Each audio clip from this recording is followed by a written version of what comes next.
भक्ति मुक्ति ले उतरे ये मेटन तीनों ताप। है अब कबीर परमात्मा कहा करते, तुम कौन राम का जपते जापम अर्थात मिटे ना तीनों तापम।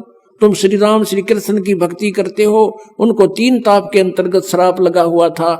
श्री विष्णु जी को श्राप दिया था, 3 ताप के अंतर्गत आता ये श्राप भी। नारद जी ने वो श्री राम रूप में वो श्राप भोगना पड़ा। फिर उसने गलत कर्म किया था, जैसे धोखा दिया था श्री राम जी ने, सुग्रीव के भाई वाली को मारा था ओट लेकर वृक्ष की, वो भोग भोगना पड़ा श्री कृष्ण जी रूप में श्री विष्णु जी ने। तो कहते हैं तुम कौन राम का जपते जापम अर्थात कटे ना थरे तीनों तापम। अब यहाँ पे गरीबदास साहब कह रहे हैं वो तीनों ताप मेटन खातिर स्वयं परमात्मा आए, वो औषधि बनाकर रख गए कबीर वाणी में। और ये कबीर पंथी भी नहीं समझ सके, क्योंकि जब तक उस मालिक की रजा ना हो, क्योंकि वेद और ग्रंथ गीता जी ये हमें अभी तक इसलिए एक बहुत पहाड़ नजर आते थे कि ये संस्कृत भाषा में लिपिबद्ध थे। अब पर इन्होंने कुछ थोड़ा बहुत अटकल उटकल ला के कुछ हिंदी भी कर दी, जो थोड़ी बहुत ठीक, कोई गलत भी किया। गलत नहीं, हम ठीक कर लेंगे, क्योंकि हमारे को वो ज्ञान है जो सूक्ष्म वेद में सही है। उस सूक्ष्म वेद से जो थोड़ा बहुत फेर बदल इन्होंने कर दिया, तो हम तुलना करके उसको ठीक कर लेंगे। तो वो ज्ञान वेदों का और गीता का अब हमारे समझ में आ रहा है। अब क्या बताते हैं, भक्ति मुक्ति ले उतरे वो परमात्मा कबीर जी अवतरित हुए, स्वयं चल कर आए। भक्ति मुक्ति ले उतरे ये मेटन तीनों ताप, मोमन के डेरा लिया कहे कबीरा बाप। एक मुसलमान के घर, जुलाहे के घर पे कहते हैं डेरा लिया। एक जुलाहे के घर पे आके मालिक ने अपना स्थान बनाया, और उस जुलाहे को कहते हो परमात्मा एक एज एक रोल करने के लिए कहते हैं, उसको बाप कहता है, पिता बोलता है, सारी सृष्टि का पिता। और एक जुल्हे नीरू को बाप कहकर पिता कहकर बुलाता है। अपने आत्माओं अपने बच्चों के लिए अपना माँ बाप दुखी हुआ करे, ठीक है, दूसरे औपचारिकता करने तो 2 दिन आ जाओगे, क्या हाल है, क्या हुआ बालक गेला कैसे हो गया, लेकिन जिसका लगा वो जाने। तो कबीर परमात्मा जी हमारे पिता हैं, और वो यहाँ आकर के उनकी इतने कष्ट उठाए।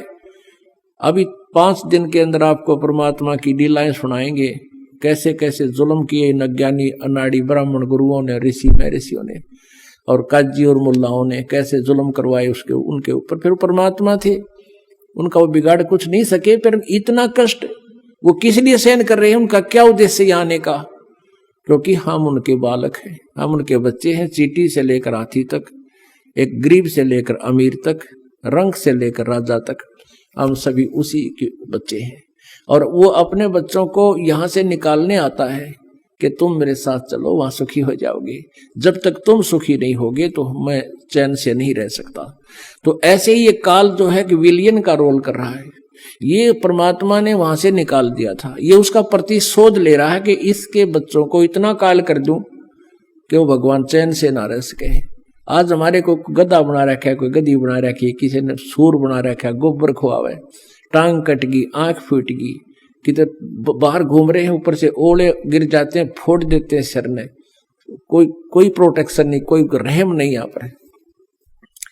और वो परमात्मा कहता मैं रोवत हूँ सृष्टि को कि तुम मेरे बच्चे हो, तुम मुझे पहचान लो। तुम पूरे ब्रह्मांड को, पूरे जितने विश्व में मानव है वर्तमान में, उनको और फिर आने वाले जीव, क्योंकि इस भगवान की भक्ति यथार्थ इस ज्ञान से, परमात्मा की इस वाणी से पशु पक्षियों पर भी प्रभाव पड़ रहा है। जैसे सुखदेव नाम का जो ऋषि था, वो पहले गंदे अंडे में उसकी आत्मा थी, अंडा भी गंदा हो गया था, और भगवान शिव ने पार्वती जी को ये पूर्ण परमात्मा की कथा सुनाई थी। नाम तो उसने जो दिए अपने हिसाब के दिए, उस क्योंकि वो भी सिद्धि युक्त संत थे, अधिकारी के मुख से उच्चारित जो परमात्मा की महिमा अधिक अफेक्ट करती है। वो गंदे अंडा भी स्वस्थ हो गया, वो आत्मा तोता के रूप में प्रकट भी हो गया, और फिर उसमें कुछ शक्ति आ गई भक्ति से। उस अध्यात्म यानी ज्ञान यज्ञ से उसमें इतनी शक्ति आ गई कि उसको मनुष्य जीवन मिल गया और सुखदेव रूप में जन्म हुआ। ऐसे ही परमात्मा कितने दयालु हैं, ये अखंड पाठ चलते हैं, वाणी चलती है, उस परमात्मा की महिमा ये दास सुनाता है, तो इससे पशु पक्षी घास पेड़ पौधों पर भी प्रभाव पड़ेगा और ये शीघ्र शीघ्र मनुष्य जीवन धारण करके और अब इस ज्ञान का लाभ उठाकर पार हो जाएंगे। तो वो परमात्मा पूरे विश्व को पार कर सकता है, लेकिन हम उसके मार्ग को स्वीकार नहीं करते। हम इस लोक वेद पर बहुत आधारित हो चुके हैं और उसको लोक वेद का अज्ञान का नाश करने के लिए भगवान आते हैं। अब कहते हैं उस जुलाहे को बाप कहता है परमात्मा एक लीला करते हुए, दूध न पीवे न अन्न भखे, नहीं पालने झूलंत, अदर अमान ध्यान में वो कमल कला फूलंत। ना तो दूध पीवे है, अन्न तो खाना है कि था, और फिर भी इतना स्वस्थ शरीर, जैसे कमल का फूल दिन दिन रोज फूला करता है। एकदम कमल का पौधा लगा हो जाओ जिस जल में, और उसमें कितना पानी चढ़ जा, वो कमल का पौधा ऊपर रहेगा, नो का नो गेल बढ़े जाएगा। कहते हैं कुछ खावे पीवे नहीं भगवान बालक रूप में, और शरीर इतना स्वस्थ, जैसे किलो दूध रोज पीवे बालक तब स्वस्थ रहे।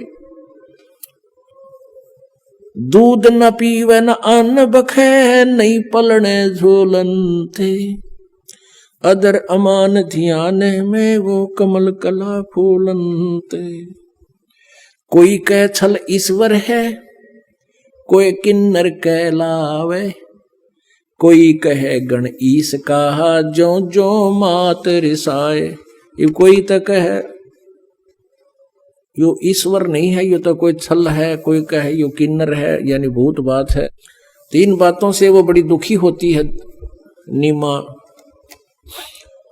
फिर कहते हैं खलक मुलक देखण गया राजा प्रजारीत, जम्बू दीप जहान में ये उतरे शब्द अतीत। दुनी कहे ये देव है, और ऊपर से देवता कहते हैं, देव कहे ये ईश है, ईश कहे ये पूर्ण ब्रह्म है, पूर्ण विश्वे बीश। अब कहते हैं ये देवता तो कहते हैं ये भगवान है, और ऊपर के भगवान जो कह रहे हैं वो कहीं तो भाई पूर्ण ब्रह्म है, अपनी अपनी अटकल लगा रहे हैं।